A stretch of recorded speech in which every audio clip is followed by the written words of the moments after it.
Students, मैं doctor Indu Kumari, department of psychology, NLS college, Jaitpur, Daudpur, from JP university Chhapra.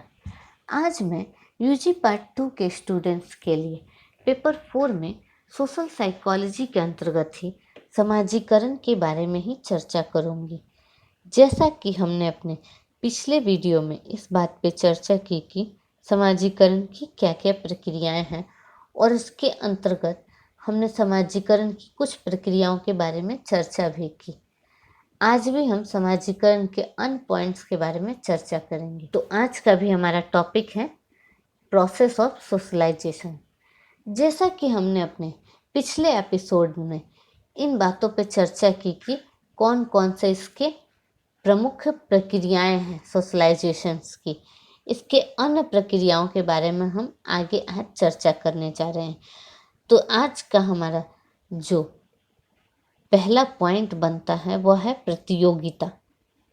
अगला point प्रतियोगिता, competition. इससे भी क्या होता है, समाजीकरण की जो क्या होता है प्रक्रिया प्रभावित होती है। जब दो या दो से अधिक व्यक्ति किसी लक्ष्य को समान रूप से महत्वपूर्ण समझकर उसे प्राप्त करने का पूरा जब प्रयत्न करते हैं तो इस स्थिति को क्या कहा जाता है, प्रतियोगिता कहा जाता है। प्रतियोगिता की प्रक्रिया जो होती है, प्रतियोगिता की प्रक्रिया द्वारा भी समाजीकरण बहुत क्या होता है, तेजी से होता है।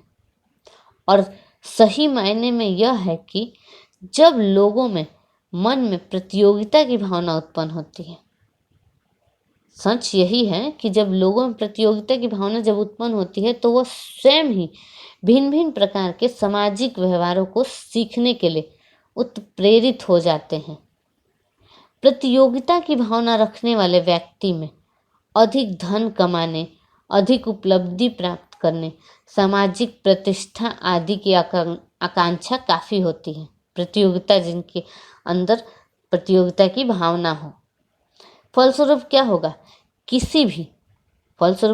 किसी भी सामाजिक व्यवहार के भिन्न भिन्न पहलुओं पर वह काफ़ी ध्यान देते हैं और उन्हें सीखने की कोशिश करते हैं। इससे उनका समाजीकरण क्या होता है, तीव्रता से होता है। और दूसरी तरफ जिन व्यक्तियों में इस तरह की प्रतियोगिता की भावना की कमी होती है, उनमें किसी सामाजिक व्यवहार को सीखने की उतनी अधिक तत्परता नहीं दिख पड़ती। फलस्वरूप क्या होता है, उनका समाजीकरण की प्रक्रिया जो क्या होती है, काफ़ी धीरे हो जाती है और वह जल्दी उस तीव्रता के साथ आगे नहीं बढ़ती। तो प्रतियोगिता भी समाजीकरण के लिए काफ़ी महत्वपूर्ण कारक है। अगला पॉइंट है भाषा, लैंग्वेज। लैंग्वेज भी समाजीकरण को बहुत अधिक प्रभावित करता है। भाषा समाजीकरण की एक प्रमुख प्रक्रिया में से एक है। भाषा द्वारा व्यक्ति अपनी इच्छाओं, आवश्यकताओं आदि को दूसरों तक पहुंचाता है तथा दूसरे की इच्छाओं एवं आवश्यकताओं को भी समझने की कोशिश करता है। हरलॉक ने कहा कि भाषा व्यक्ति को उपयुक्त सामाजिक परिस्थिति में करने में मदद करता है। भाषा, क्योंकि भाषा का बहुत ही महत्वपूर्ण योगदान होता है किसी भी व्यक्ति के लिए। तो क्या करता है, सामाजिक परिस्थिति में काफ़ी मदद करता है भाषा। स्कूल में बच्चों को शिक्षक भिन्न भिन्न प्रकार के शिष्टाचार की बातें भाषा के माध्यम से ही बताते हैं। किस परिस्थिति में किस प्रकार का सामाजिक व्यवहार करना चाहिए, कि शिक्षा बच्चों को घर में माता पिता भाषा के माध्यम से ही देते हैं।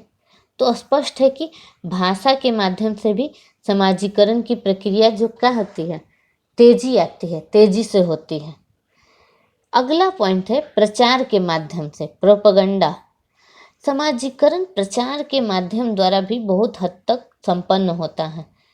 प्रचार के भिन्न भिन्न माध्यम हो सकते हैं, जैसे प्रचार के बहुत सारे माध्यम हैं, जैसे रेडियो है, टीवी है, सिनेमा है, पेपर है आदि द्वारा भी समाजीकरण की प्रक्रिया क्या होती है, तेजी से होती है।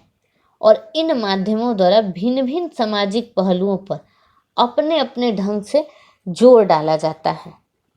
व्यक्तियों को इन माध्यमों द्वारा तरह तरह की बातें बतलाई जाती हैं। जैसे उन सभी बातों का तुलनात्मक अध्ययन करने के बाद व्यक्ति एक निश्चित निष्कर्ष पर पहुंचकर किसी खास तरह का व्यवहार करना सीखता है। जब वो सारी बातों पर ध्यान देता है तो एक निष्कर्ष पर पहुंचता है और एक खास तरह का व्यवहार करना क्या करता है, यह सृजित कर लेता है, यह सीख लेता है। इतना ही नहीं, प्रचार के कुछ माध्यमों से, विशेषकर टीवी या फिल्म से जो बच्चे जो देखते हैं उसका अनुकरण कर वह वैसा ही व्यवहार अपने जीवन में भी प्रारंभ करते हैं। ऐसा करते करते वे कई नए व्यवहार और सामाजिक चीज़ों को सीख लेते हैं। कई तरह के नए सामाजिक व्यवहार सीख लेते हैं इस तरह से। तो प्रचार का भी बहुत अधिक महत्व है। अगला पॉइंट है कि सामाजिक मनोवृत्ति का विकास। सामाजिक मनोवृत्ति द्वारा भी समाजीकरण की प्रक्रिया जो होती है प्रभावित होती है। यदि व्यक्ति में अन्य व्यक्तियों तथा सामाजिक क्रियाओं जैसे विवाह, जन्मदिन आदि के प्रति अनुकूल सामाजिक मनोवृत्ति का विकास होता है तो उस व्यक्ति का क्या होता है, समाजीकरण अधिक तेजी से होगा। परंतु जिन व्यक्तियों का सामाजिक मनोवृत्ति जो होता है भिन्न भिन्न तरह की सामाजिक घटनाओं एवं समस्याओं के प्रति अनुकूल होती हैं, उनकी सामाजिक मान्यता जो होती है अधिक बढ़ जाती है। फलस्वरूप उन्हें सामाजिक समायोजन करने में मदद मिलती है। जिनके अनुकूल होती है उनको मदद मिलती है। इसी तरह का समायोजन करने में वे अनेक तरह की सामाजिक व्यवहार करना क्या होता है, सीख लेते हैं। कोई भी जब सामाजिक घटनाओं और समस्याओं के प्रति जब नए नए अनुकूल होगा, अनुकूल व्यवहार करेगा तो नई नई चीज़ें सीखेगा ही सामाजिक व्यवहार करना, जिससे उनके समाजीकरण की प्रक्रिया क्या होगी, उसमें तेजी आएगी, वो तीव्रता से सीखेंगे। व्यक्ति में सामाजिक मनोवृत्ति अनुकूल नहीं रहने पर उनकी सामाजिक मान्यता कम हो जाती है और फलस्वरूप क्या होता है, वह किसी नए सामाजिक व्यवहार को सीखने में कोई तत्परता नहीं दिखलाते। इससे उसके समाजीकरण की प्रक्रिया क्या हो जाती है, धीमी हो जाती है। इससे क्या हो जाएगी, समाजीकरण की प्रक्रिया धीमी हो जाएगी। तो ये हमने जाना कि समाजीकरण की कौन कौन सी प्रक्रियाएं हैं। तो इस तरह से हम देखते हैं कि व्यक्ति का समाजीकरण अनेक प्रक्रियाओं द्वारा संपन्न होता है और इन विभिन्न प्रक्रियाओं में मूलतः अनुकरण, सुझाव, सहानुभूति, तादात्म्य आदि बहुत अधिक महत्वपूर्ण माने गए हैं।